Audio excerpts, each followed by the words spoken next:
Our correspondent, Heike Slansky, is following developments from Washington, and Dr. Reid Meloy is in San Diego.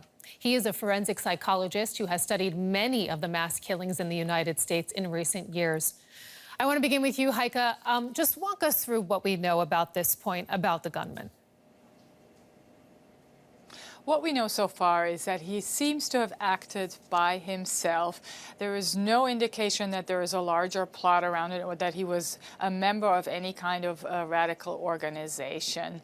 So it looks like he radicalized himself through the internet. The FBI did have him under their radar 2013 and 2014, once because people at work, he worked for a security company, complained about some defamatory comments that he had made, and the FBI came to the conclusion that there was no reason to continue to watch him. And the second time was because a suicide bomber, the first American that went to Syria to blow himself up, attended the same mosque he did.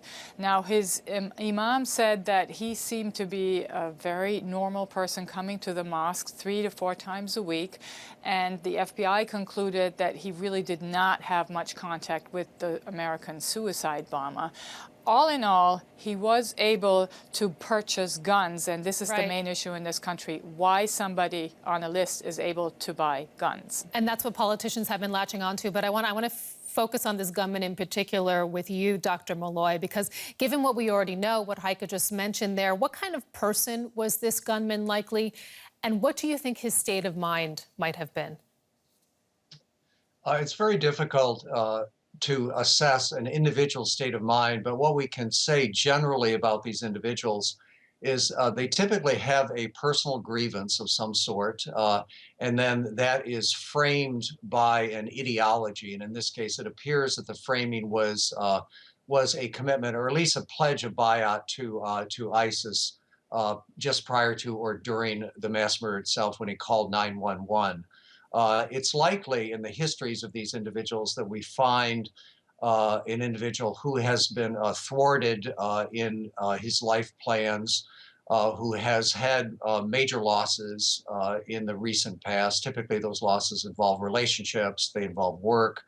Also, these individuals typically don't have any stable relationships in their past. One of the things we do know and that we look for are whether or not they're fixated on a particular group of individuals that they are planning to attack. And we also look for them identifying as a soldier for a particular cause. That shift from having a preoccupation with a group that they hate to becoming a soldier to attack a particular group is something that is looked for very carefully on their social media and their communications to other people. So Dr. Meloy, then, what do you make of efforts by authorities to prevent these types of attacks? I imagine it might be quite a daunting task. You mentioned some of the signs there, but what do you think? How do you think authorities need to approach this going forward? What should they be looking for?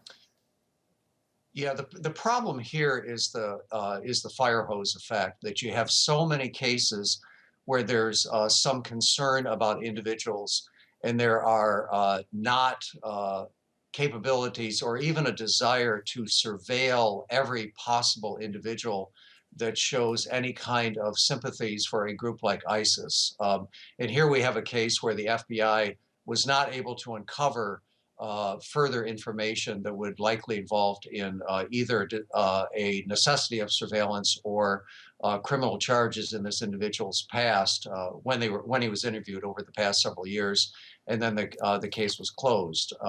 We know that this is happening every day in the United States. We know that there are numerous individuals that come to the attention of the FBI, and it's very difficult, if not impossible, to be able to follow all of these individuals.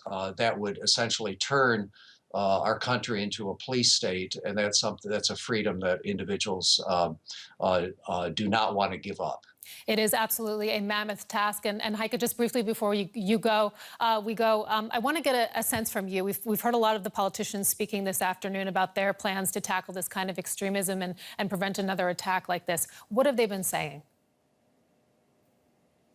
So Hillary Clinton just spoke, and she said she is going to make lonely wolves, homegrown terrorism, her #1 priority. Now, that's a very big statement. Donald Trump has not spoken yet. He's expected to speak within the next hour, and he will most likely continue on what he has been saying, thinking that a ban on Muslims coming into this country would be the solution to the problem. Heike Slonsky joining us from Washington this afternoon, and Dr. J. Reid Meloy in San Diego, a forensic psychologist who has studied many of these attacks in the United States. Thank you very much for your insights on those Orlando shootings.